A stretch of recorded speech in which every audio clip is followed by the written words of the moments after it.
My wife and I have always lived with a quiet sense of pride. We worked hard, saved diligently, and eventually bought a modest but full house in a great public school district. We took comfort in knowing our children were growing up in a good environment. But as the kids got older, their interests and the expenses that came with them grew quickly. Our eldest daughter especially has a passionate and driven personality.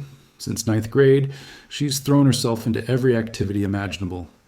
Between private tutors and sports coaches, our monthly education costs have often exceeded $1,000.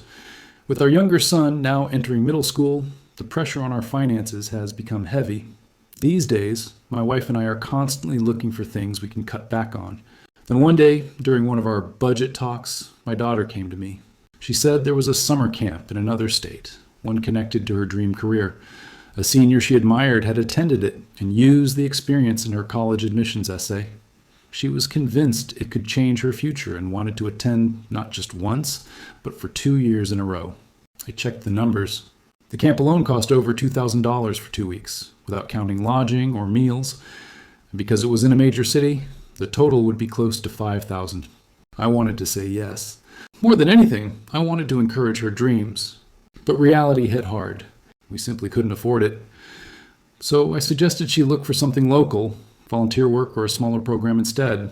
That's when she suddenly burst into tears and shouted, "Why is our family so ridiculously poor?" Her words struck like lightning. My wife and I froze. We'd always believed we had worked hard and raised our children without lack. Hearing her call us ridiculously poor felt like our years of effort had been dismissed in an instant. Anger rose, but behind it there was something heavier. Deep, helpless guilt. Because as much as I wanted to tell her she was wrong, part of me knew how much she wanted that chance, and how powerless I was to give it to her. The conversation ended in silence. Hours later, she came to me, her eyes swollen from crying. She said she'd been under so much pressure that she didn't mean what she said and that she was sorry. Of course, I forgave her, but her words, they never really left me. They echo sometimes, late at night when the house is quiet. And though I've told myself to move on, the truth is, the wound didn't heal. It just settled somewhere deep, in the same place where love and hurt quietly live together. And even now, when I think of that moment, I still feel a small, silent ache in my heart.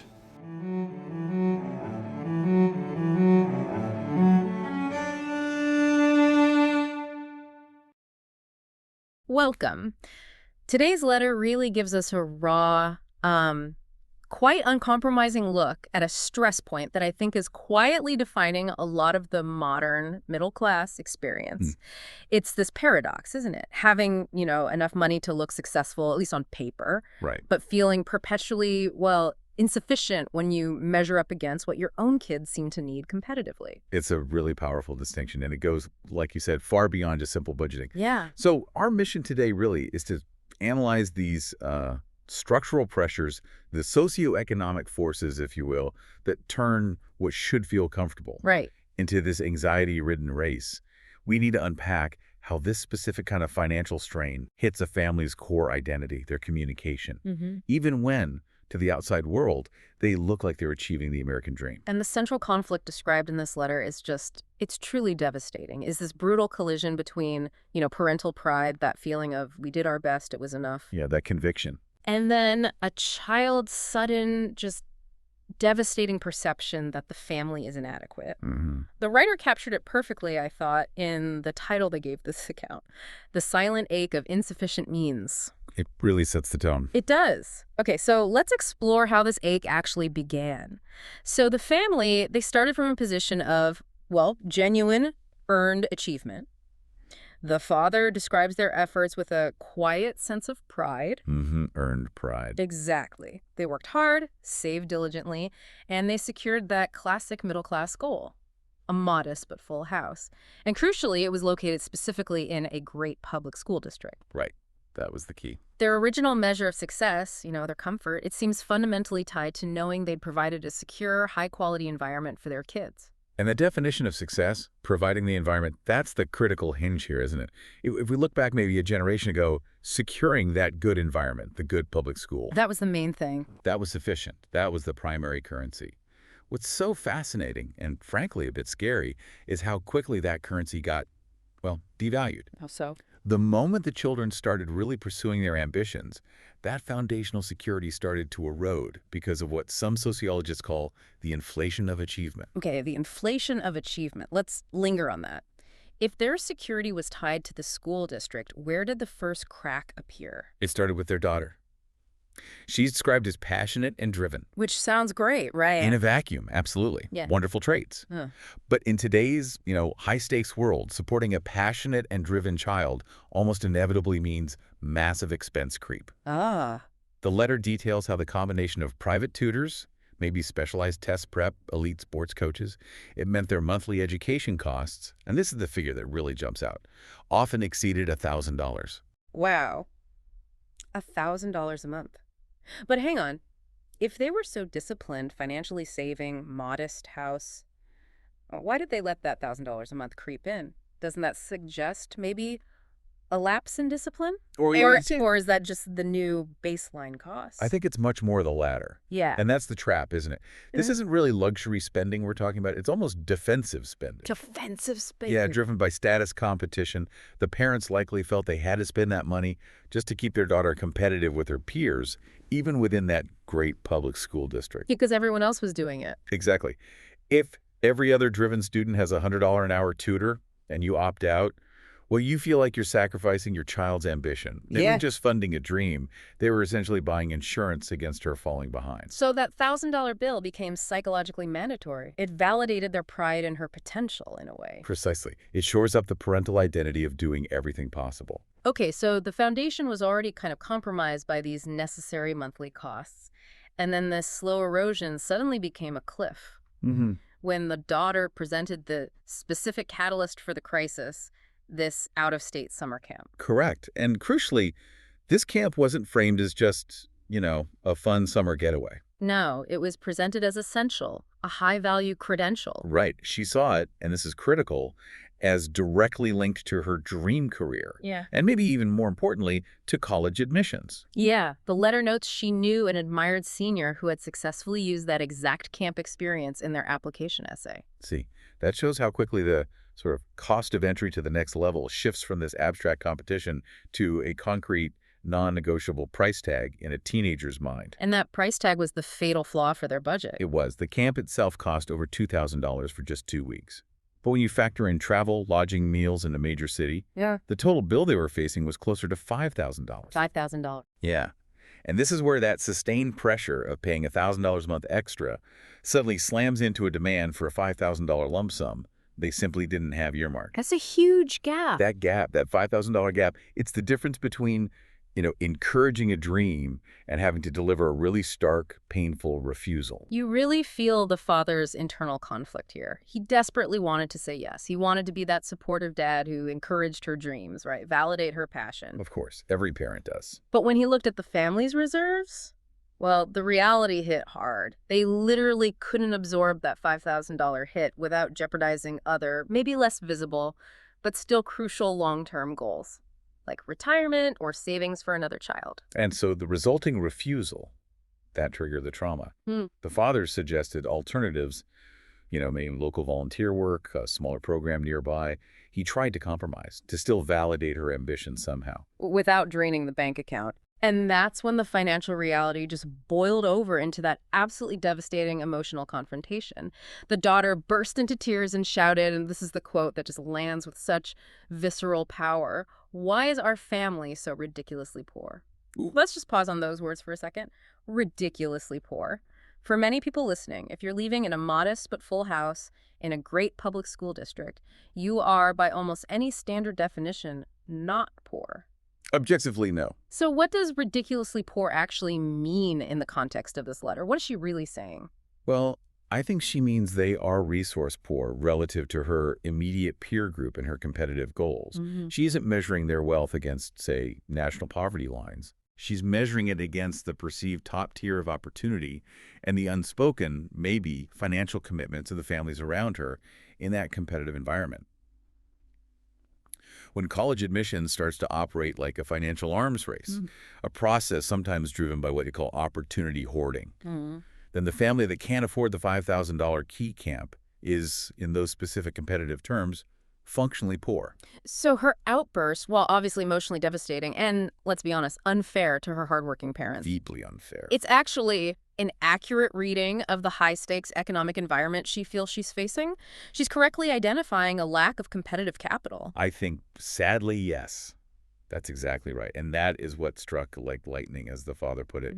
The parents' immediate feeling was this rush of anger, feeling their years of effort had been dismissed in an instant. Yeah, completely invalidated. They worked specifically to provide a life without that specific feeling of lack. And suddenly, they felt erased by that one comment. But the anger, as the father describes it, quickly gave way to something much deeper, didn't it? It did. A deep, helpless guilt. He knew they were comfortable by their own standards, the ones they'd worked towards, yet here they were, utterly powerless to purchase this one chance she had deemed essential for her future. That helplessness must be the true trauma. Realizing that all their hard work, their sacrifice, still wasn't enough to secure the specific competitive edge their child now believes she needs to succeed. It really connects back to that idea of credentialism.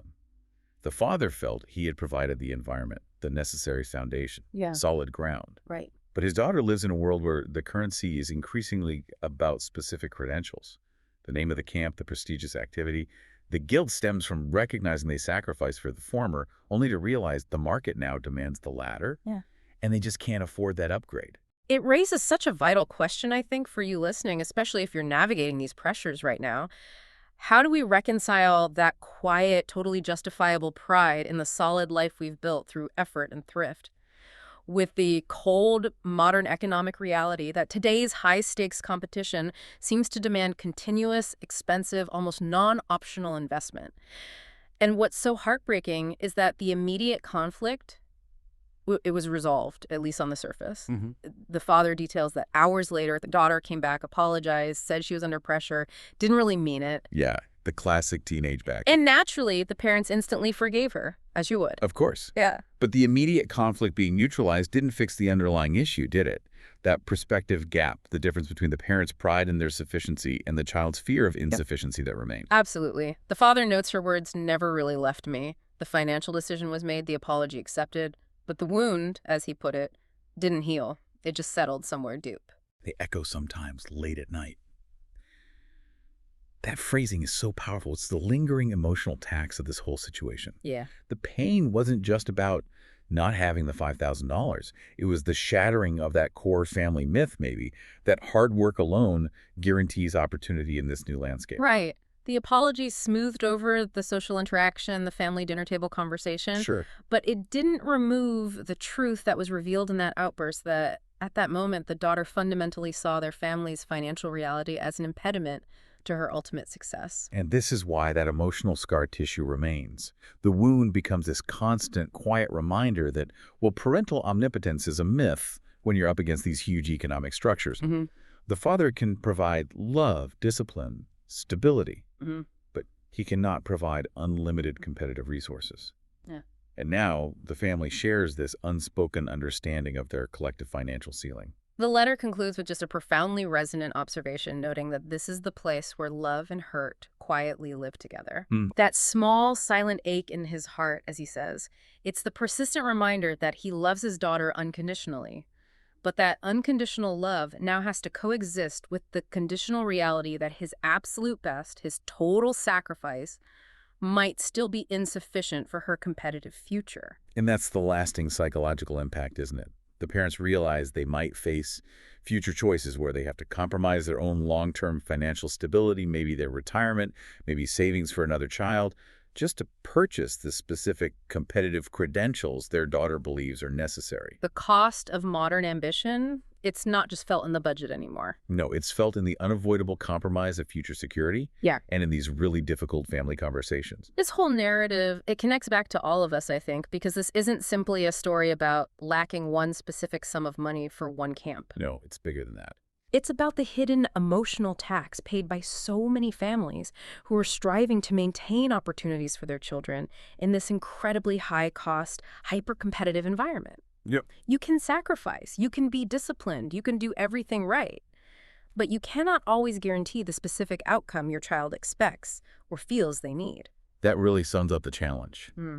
The true cost of this intense competitive preparation, whether it's specialized coaching, high-level camps, private tutors, whatever, it's often felt most acutely, not in the, physical withdrawal from the checking account, Right. but in those unavoidable, sometimes gut-wrenching confrontations that force parents to admit, often painfully to their children, and maybe to themselves, that their sacrifice has limits. So we leave you with this thought to maybe mull over. The family in today's letter, they were financially comfortable enough to provide a good environment. That was the traditional goal, maybe, of the previous generation. The foundation.